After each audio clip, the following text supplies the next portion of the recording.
Hey guys, welcome to the channel 1-2 Step. So in this video, I'm going to show you how to add user roles for your Discord server on mobile.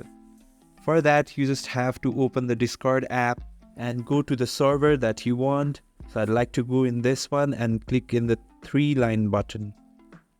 So here you need to go to settings and scroll down and click on the roles.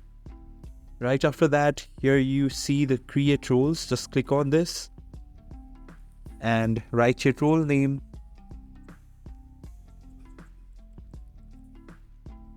And choose the colors. So now you need to click on the create and just select it.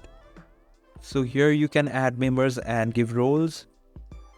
So in this way, you can add user roles for your Discord server on mobile. Thanks for watching the video. Please follow for more contents and do not forget to comment down below. Thank you.